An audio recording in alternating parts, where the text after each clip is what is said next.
Hello बच्चों, स्वागत है आपका आज के नए चैप्टर में हमारे स्ट्रक्चर ऑफ एटम। नया कहाँ है, पुराना ही है। ठीक है, आज मैं आपको बताऊंगा शील्डिंग इफेक्ट। ठीक है, लास्ट क्लास में हमने प्रिंसिपल्स को देखे थे। ठीक है, तो यहाँ पे आज क्या बताएंगे, स्ट्रक्चर ऑफ एटम में शील्डिंग इफेक्ट क्या होता है। याद ध्यान दो, टॉपिक आज का क्या है, SHIELD, शील्डिंग इफेक्ट।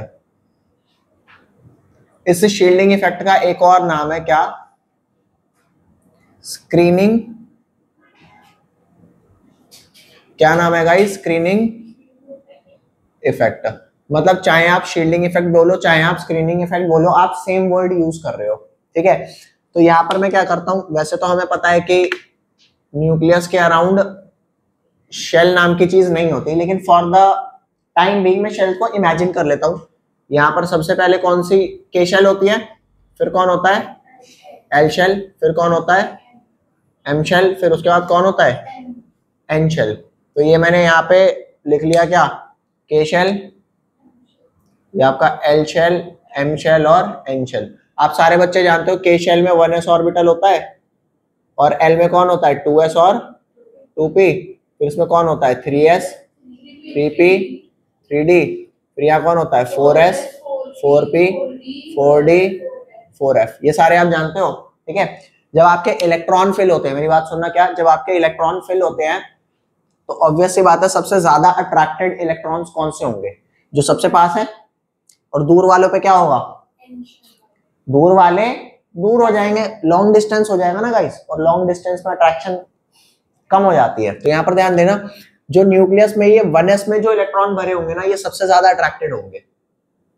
फिर उससे कम अट्रैक्टेड होंगे 2s वाले, उससे भी कम अट्रैक्टेड होंगे 3s वाले। तो क्यों 1s वाले ज्यादा अट्रैक्टेड है, क्योंकि ये पास है, पास होने का फायदा उठा रहे हैं, और ये क्या है दूर है, दूर होने का फायदा नहीं मिल रहा। फायदा भी है भाई, मम्मी पापा से दूर रहो, अगले अगले राज्य में रहो, आपको भाई साहब कहीं भी कभी भी घूमने की आजादी है। तो ये electron can easily be removed, these electron can easily be removed. तो इन पे जो इनका अट्रैक्शन है वो कम लग रहा है। क्या है, अट्रैक्शन कम लग रहा है। तो यहां ध्यान देना, 1s वाले जो इलेक्ट्रॉन है ना, 1s वाले इलेक्ट्रॉन वो इसके अट्रैक्शन को रोक लेते हैं। क्या करते हैं, रोक लेते हैं। देखिए ये भी s ऑर्बिटल के इलेक्ट्रॉन होंगे। अगर यहाँ पे मैं 2 इलेक्ट्रॉन भरता हूं सपोज इसके अंदर, तो इसमें भी 2 है, इसमें भी 2, इसमें भी 2, इसमें भी 2, लेकिन इसके 2 इलेक्ट्रॉन क्या है, क्यों कम अट्रैक्टेड है, क्योंकि ये दूर है। तो यहां पर चेक करना, स्क्रीन किसने किया अट्रैक्टिव चार्ज को, 1s वाले ने या 4s वाले ने। हाँ, तो जो न्यूक्लियस की अट्रैक्शन होती है उसको रोक लेने को हम क्या बोलते हैं, शील्डिंग इफेक्ट। बोलो जी, तो शील्डिंग इफेक्ट का ऑर्डर क्या होता है, decreasing order of shielding effect. क्या होता है गाइस, शील्डिंग इफेक्ट क्या होता है, सबसे ज्यादा 1s ऑर्बिटल, उससे कम 2s, उससे कम 3s, उससे कम 4s। Is that clear. लेकिन ये तो चलो आपको बात हो गई, डिस्टेंस दूर था। ठीक है, अभी मैं अगर आपको बताऊं कि 2s और 2p में अगर बात किया जाए तो किसका है, ये तो दोनों बराबर डिस्टेंस में है। बोलो जी, तो यहां पर बात आएगी कि 2s और 2p में 2s का ज्यादा है, 2p का कम है। इनफैक्ट आपको ये बता देता हूं, जो s ऑर्बिटल होता है ना वो सबसे ज्यादा शील्ड करता है, p थोड़ा कम करता है, d थोड़ा और कम करता है, और f तो बेचारा शील्ड ही नहीं कर पाता। बोलो भाई, अगर मैं पूछूं आपसे कौन सबसे ज्यादा अट्रैक्शन को शील्ड करता है, तो जैसे अगर 4s, 4p, 4d, 4f में बात करूं ना कि इसमें बताओ, ये तो सारे बराबर दूर है। बोलो जी, वो इनकी शेप की वजह से होता है। किसकी वजह से, शेप की वजह से। तो ये बराबर दूर है 4s, ये बराबर दूर है 4f, लेकिन 4s वाला अपनी शेप की वजह से थोड़ा ज्यादा अट्रैक्शन शील्ड करता है, 4f वाला नहीं कर पाता। तो अगर मैं यहाँ पे बात करूं कि इनकी जो होती है ना, इनकी स्ट्रॉन्ग शील्डिंग होती है। कैसे, स्ट्रॉन्ग शील्डिंग, ये कौन सी भाषा है, SHIELD होता है। हाँ, बोल जाता हूं, स्ट्रॉन्ग शील्डिंग। इसकी क्या हो गई, इसकी हो गई ओके ओके इसकी क्या हुई, डी की पुअर, शील्ड कर रहा है, पुअर शील्डिंग। इसकी do not shield at all. समझ रहे हो, ये अट्रैक्शन अपने पास ले जा भाई, आगे ही ले जा तू। सच्ची बता रहा हूं ये शील्ड नहीं करता। तो तुम बताओ सबसे ज्यादा इलेक्ट्रॉन अट्रैक्टेड कौन से होंगे, 3D के या 3p के? कौन?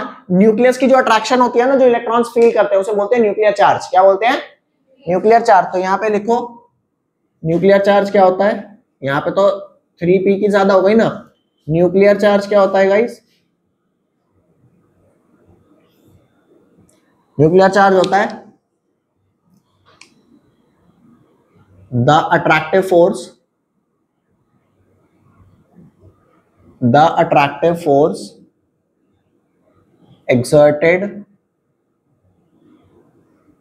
exerted by protons of nucleus on electrons is called nuclear charge. क्या बोलते हैं गाइस इसको? Nuclear charge. और न्यूक्लियर चार्ज को एक बढ़िया नाम और देते हैं। इसको न्यूक्लियर चार्ज बोलने की बजाय हम एक वर्ड बोलते हैं, क्या? Effective nuclear charge. क्या नाम है? Effective nuclear. इफेक्टिव का क्या मतलब है कि चेक करके देखना, न्यूक्लियस ने लगाना तो सबसे बराबर ही चाहा था, एक तो दूरी की वजह से कम हो गया, और दूसरा जो यहां तक पहुंचना भी चाहिए था वो इन्होंने होल्ड कर करके उधर जितना पहुंचना चाहिए था उससे कम पहुंचने दिया। आपको मैं एक छोटा सा एग्जांपल दूं, बुरा मत मानना बुरा क्या नहीं मानना, जिसे मानना होगा वो मान ही जाएगा। जैसे मान लो ये कोई नेता है, बोलते हुए मैं भी थोड़ा हिचकिचा ही रहा हूं, जस्ट फॉर समझाने के पर्पज से। ये एक नेता है, मान लो कोई भी नेता है, इसके अंडर छोटे छोटे 4 नेता आते हैं जो एक बड़े एरिया को छोटा छोटा पार्ट कवर करते हैं। तो मान लो अगर मार्केट में 500 करोड़ रुपए रिलीज हुए, ठीक है, कि हाँ भैया आपको अपने एरिया में काम कराना है, तो वो छोटे छोटे नेताओं को देगा। तो क्या सबको 4 भाग में बांट देगा? 125 करोड़ तेरे, 125 तेरे, 125 तेरे, 125 तेरे, कर काम। क्या करेगा? क्या इसमें से 100 करोड़ तो मेरे पास आड़ दो। कितने बच गए? 400 आगे बांट देता हूं। ले भाई, 100 तेरे, 100 तेरे, 100 तेरे और 100 तेरे। अब ऐसी कुछ काम करना है इन पैसों का। अब ऐसा तो है नहीं ये भी पूरे 400 करोड़ का काम कर जाएंगे, कम, अरे 10-10 करोड़ तो यूं भी मारेंगे। तो आगे कितना पहुंचेगा? 90, 90, 90। मान लो सबने 90-90 करोड़ का काम किया, उसके आगे फिर जो नॉर्मल जो ठेकेदार वेकेदार आएंगे, 1-2-4 लाख तो वो भी मार लेते हैं। फिर एंड में जो मजदूरों पे बचता है ना, वो उनके जो जरूरतें है ना उनके लिए भी पूरा नहीं पड़ता। तो ये एफ ऑर्बिटल बेचारा ऐसा ही है, सारा तो एस और पी ने क्या कर रहा? होल्ड कर लिया। सारा एस और पी ने अट्रैक्शन होल्ड एफ तक जो पहुंची वो बेचारी इतनी सी थी। अरे बोलो, इतनी सी थी मात्र। वो कहता रहने दो, ले जाओ इसे। तो ये बिल्कुल इसके इलेक्ट्रॉन ना लीस्ट अट्रैक्टेड होते हैं। क्यों? क्योंकि ये वहां से आने वाली शील्डिंग जो पहुंचती है हल्की फुल्की ही होती है, और वो हल्की फुल्की भी नहीं रखता, कहता रहने दो भाई। समझ गए? तो सबसे ज्यादा चार्ज किस पे लगा? 1s पे। और इफेक्टिवली वो चार्ज जो यहां पहुंचा वो क्या था? जितना दूरी की वजह से कम नहीं होता ना। अरे यार, जब 500 करोड़ आया था तो सारे लोगों में बराबर इसका बेनिफिट मिलना चाहिए था ना। ये 100 करोड़ अकेले से कहां से मिल गए? क्या इसे 100 करोड़ मारने नहीं आते? यूं 100 करोड़ मार लेगा तो आगे तो गया काम। अरे बोलो, अगर ये मेन फंड के करीब रहता, अगर ये वाला नेता इधर रहता तो ये मार लेता 100 करोड़। बोलो भाई, तो कहीं ना कहीं इनकी शेप का और इनके पास होने का इफेक्ट होता है। तो अगर मैं बात करूं एसपीडीएफ में, तो एफ सबसे कम है, एस सबसे ज्यादा है। ये बिल्कुल शील्ड नहीं करता, ये पुअर, ये मिडिल क्लास, और ये तो भाई साहब लेवल है भाई इसका। ठीक है, और यहां पर ध्यान देना, 1s 2s 3s में पूछेगा तो कम वाला, और अगर 2s 2p में पूछेगा तो 2s ज्यादा, 4s 4p 4d 4f में पूछेगा तो कौन आ जाएगा guys? 4s 4p 4d 4f में आएगा तो आप क्या लिखोगे, s का ज्यादा, p का कम, d का कम, f का। एक्चुअल बात ये होती है f का बहुत कम हो जाता है। Is that clear? फटाफट लिखो इसे। चलो बच्चों याद ध्यान देना, नेक्स्ट एक टॉपिक आपका है जिसका नाम है श्रोडिंगर वेव इक्वेशन। क्या है? Schrodinger wave equation. तो यहां पर लिखते हैं SCH, श्रोडिंगर वेव इक्वेशन। इसके बारे में पेपर में कम पूछा जाता है, लेकिन ऐसा नहीं है कि नहीं पूछा जाता। ठीक है, तो सबसे पहले मैं आपको श्रोडिंगर वेव इक्वेशन क्या है वो बताता हूं, फिर ये क्यों आई ये बताता हूं, फिर इसका काम है या नहीं ये बताता हूं। ठीक है, यहां पर ध्यान दो। श्रोडिंगर वेव इक्वेशन होती है H के ऊपर एक कैप, फिर उसके बाद क्या होता है साई। क्या होता है ये? आपको त्रिशूल जैसा दिख रहा होगा, लेकिन इसे बोलते हैं साई। क्या बोलते हैं? Is equal to E psi. क्या है? H psi is equal to E psi. ये आपकी है श्रोडिंगर वेव इक्वेशन। वेयर, अब आप लिखो वेयर H ऑपरेटर, इसे क्या बोलते हैं? H operator. इसको बोलते हैं हैमिल्टोनियन ऑपरेटर। हैमिल्टन नहीं है, हैमिल्टोनियन ऑपरेटर। हैमिल्टोनियन ऑपरेटर पहली चीज। साई क्या होता है? इसे प्रोनाउंस करते हैं हम PSI। पसाई नहीं होता, साई होता है, P साइलेंट है। साई आपका होता है वेव फंक्शन। पहले ऐसा माना गया था कि ये वेव फंक्शन ऑफ इलेक्ट्रॉन होता है। और वेव फंक्शन बेसिकली क्या होता है? वो चीज होती है जो इलेक्ट्रॉन के बारे में सारी जानकारी कलेक्ट करके रखती है। और देखो सिंपल सी बात है, जो हम क्वांटम मैकेनिक्स पढ़ते हैं ना, वो एक ऐसी साइंस है जिसे मैं कहता हूं कि वो हाइपोथेटिकल है। मतलब मैं ये सब सोच रहा हूं और क्या क्या चीजें मैच उससे हो पाएंगी एक्चुअल में। अगर हो पाया कुछ तो ठीक है, नहीं हो पाया तो थ्योरी चेंज। समझ गए? तो ये हाइपोथेटिकल साइंस चल रही है। तो हाइपोथेटिकली इन्होंने ये सोचा कि क्वांटम मैकेनिक्स पढ़ने के लिए साई वेव फंक्शन माना जाता है। और अब अगर कोई पूछे कि साई क्या होता है, दिखता कैसा है साई, तो साई एक मैथमेटिकल एक्सप्रेशन होता है। क्या होता है? लिखो, Sai is a mathematical expression which is supposed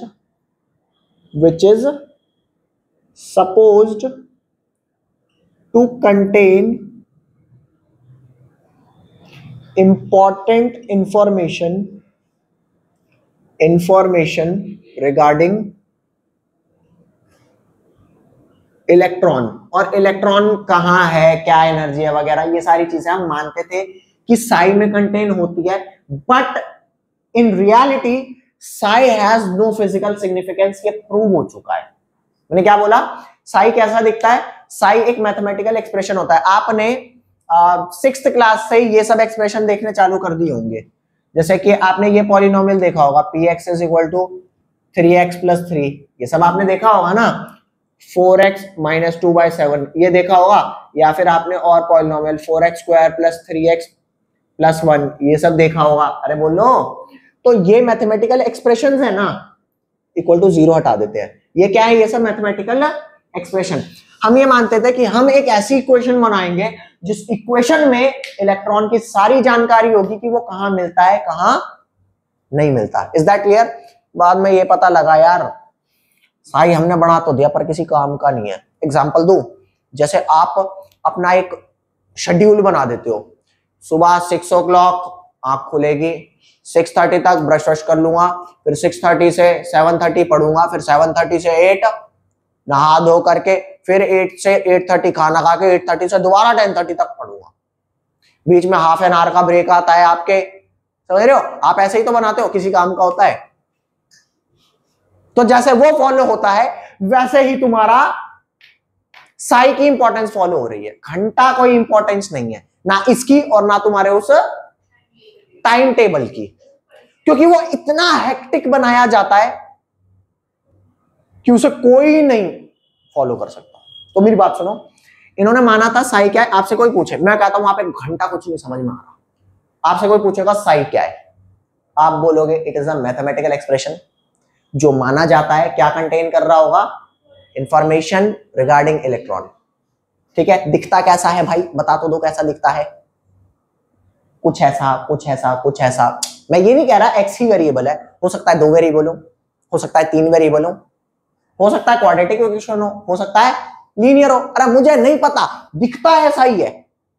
ठीक है, बट आफ्टर सम टाइम ये पता लगा psi has no physical significance. आपने जो बनाया है वो पूरा बकवास है, बेबुनियाद है, क्योंकि साई के बाद साई स्क्वायर आया, उसका फिजिकल सिग्निफिकेंस था।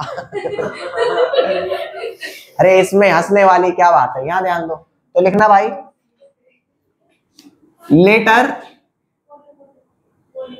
वी गॉट टू नो,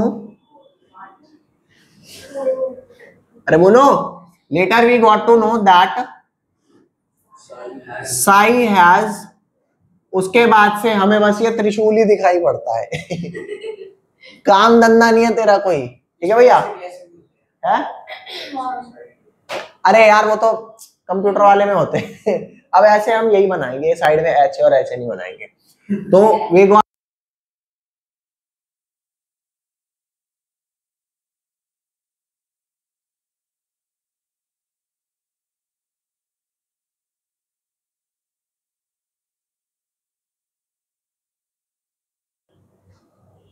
अब आपको ये तो पता लग गया बच्चों कि साई का कोई फिजिकल सिग्निफिकेंस नहीं है। तो किस चीज का फिजिकल सिग्निफिकेंस है कि ये पता लग सके कि इलेक्ट्रॉन कहां मिलता है। ये बात कैसे पता लगेगी, क्योंकि ऑर्बिटल्स तो आए थे ना। ठीक है, तो यहां ध्यान देना, एक दूसरी चीज होती है जिसका नाम होता है, यहां ध्यान दो, where is my red pen, ये रहा साई स्क्वायर। जो साई स्क्वायर होता है ना, अरे बोलो साई स्क्वायर, एक बार चेक कर लेता हूं साई स्क्वायर है या मोड का स्क्वायर है। साई स्क्वायर का मोड, यहां ध्यान दो, एक बार ढंग से ही चेक कर लेता हूं कहीं इसमें गलती ना हो। हाँ बच्चों, तो यहां ध्यान देना, किताब में आपके क्या दे रखा है कि जो साई है ना ये मॉड्यूलस होता है। साई के अराउंड ये 2 डंडे लगाने का क्या मतलब होता है, इसे मॉड्यूलस कहते हैं मैथ्स की भाषा में। तो जो एब्सोल्यूट वैल्यू होती है ना वेव फंक्शन की, उसका जो स्क्वायर होता है इसको बोलते हैं साई मॉड स्क्वायर। क्या रीड करते हैं इसे, साई मॉड्यूलस स्क्वायर, और मॉड्यूलस को हम मॉड भी बोल देते हैं, साई मॉड स्क्वायर। ठीक है भैया, अब इस बात को समझो, साई जो था वो तो कुछ इंफॉर्मेशन नहीं दे रहा था, बाद में इनको ये पता लगा कि absolute value of wave function का स्क्वायर, ये साई मोड का क्या मतलब होता है, एब्सोल्यूट वैल्यू ऑफ, हाँ इसको मैं लिख भी देता हूं कि ये क्या है आपका, absolute value of wave function का स्क्वायर। ये हमारे को क्या देता है, इसके डायरेक्टली प्रोपोर्शनल होता है वो रीजन जहां इलेक्ट्रॉन मिल सकता है। मेरी बात सुनो, साई स्क्वायर, साई मोड का जो स्क्वायर होता है ये वो आपको रीजन की प्रोबेबिलिटी देता है जहां पे इलेक्ट्रॉन मिल सकता है। जैसे सिंपल सी बात है, एक बात ये होती है कि हाँ मेरे को ये बताओ ये मुजरिम कहां मिलेगा, तो एक तो होता है एग्जैक्ट ये यहां मिलेगा जा पकड़ ले, एक होता है कि मुजरिम कहीं भी मिले, लाइब्रेरी में नहीं मिलेगा आपको, कैफे में ऐसे चाय पीता हुआ नहीं दिखेगा, उसके भी तो कुछ अड्डे होंगे ना। तो कोई इंसान यूं कहे कि भाई मैं तुम्हारे को एक चीज बता रहा हूं, 5 लोकेशन देता हूं, उन 5 में से किसी एक जगह मिल जाएगा। तो 5 में से भी होगा तो किसी एक ही जगह, लेकिन वो 5 वो मोस्ट प्रोबेबल जगह है जहां पर वो होगा। तो साई का कोई इंपॉर्टेंस नहीं था। साई स्क्वायर भी एग्जैक्ट जगह नहीं देता, वो ऐसी जगह दे देगा जिनकी प्रोबेबिलिटी ज्यादा है। बोलो भाई, तो इस बात को मैं यहां पर लिख देता हूं, उसके बाद इसको समझने की कोशिश करेंगे कि जो मैंने अभी बोला वो लिखे हुए से मैच खा भी रहा है या नहीं खा रहा। तो यहां पर इसको लिख लेते हैं, देखो the probability of finding an electron, the probability of finding an electron at a point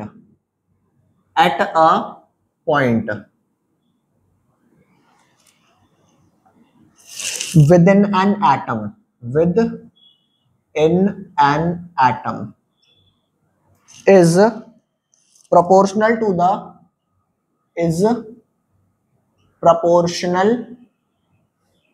the square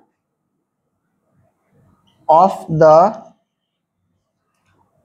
orbital wave function, that is psi mode का स्क्वायर। मतलब चेक करके देखो यहां पे क्या लिखा है, किसी पॉइंट पे एटम के अंदर इलेक्ट्रॉन मिलेगा, उसकी प्रोबेबिलिटी किस पे डिपेंड करती है, उस जगह का जो वेव फंक्शन है ना उसके स्क्वायर के। अरे बोलो, जैसे किसी इंसान ने बताया कि ये 5 जगह ऐसी है जहां पे मुझे मिल सकता है, तो उन 5 में भी तो वो यूं बताता होगा ना, यार देखो बता तो 5 रहा हूं, 5 में मिल सकता है लेकिन शायद यहाँ वाले पे हो, तो उस शायद एक जगह पे उसने ज्यादा प्रोबेबिलिटी दे दी ना। तो वही है कि एटम के अंदर अलग अलग जगह होती है, हर जगह का साई होता है और अलग अलग जगह का साई अलग अलग होता है, तो स्क्वायर भी अलग अलग आएगा। तो ये क्या बताता है, the probability of finding electron at a point within an atom is proportional to square of the orbital wave function. किसके डायरेक्टली प्रोपोर्शनल है, square of orbital wave function. हाँ, तो अगर कोई आपसे पूछे कि साई स्क्वायर का कोई फिजिकल सिग्निफिकेंस है क्या, हाँ है। वो क्या देता है, वो प्रोबेबिलिटी देता है किसकी, of finding electron with in an atom, और वो प्रोबेबिलिटी किसके डायरेक्टली प्रोपोर्शनल है, square of the orbital wave function. अरे बोलो भाई, ये बात समझ में आई? ठीक है, तो कुल मिला के from the value of Sai square हम क्या पता लगा सकते हैं, वो बात मिटा दूं और वहां पर लिख रहा हूं फाइनली, इसके बाद आपका ये खत्म। तो बच्चों यहां ध्यान देना, जैसा कि हमने ये देखा कि साई स्क्वायर, ठीक है, एटम के अंदर अलग अलग जगह का अलग अलग साई होता है। पहले हम एक ही साई लेकर के चल रहे थे सब जगह का, तो ऑब्वियस बात है खारिज तो होना ही था, समझ गए। तो अब अलग अलग जगह का अलग अलग साई होता है और उसका स्क्वायर वहां पे इलेक्ट्रॉन पाए जाने की प्रोबेबिलिटी देखता है। तो ये वाली बात कहां लिखी हुई है, अगर आपसे पूछे व्हाट इज साई स्क्वायर, तो आप बताओगे साई स्क्वायर क्या है, square of orbital wave function है, जो क्या देता है, from the value of psi square at a different point within an atom it is possible to predict कि इलेक्ट्रॉन कहां पाया जाने वाला। देखो श्योरिटी के साथ तो नहीं कह सकते, ठीक है, to predict the region around the nucleus where electron will most probably be found। ठीक है, तो हमारे चैप्टर का कंटेंट फिलहाल खत्म हो चुका है। अब हम नेक्स्ट क्लास में इसके क्वेश्चंस स्टार्ट करेंगे, और तब तक के लिए बाय बाय। नहीं करवा रहा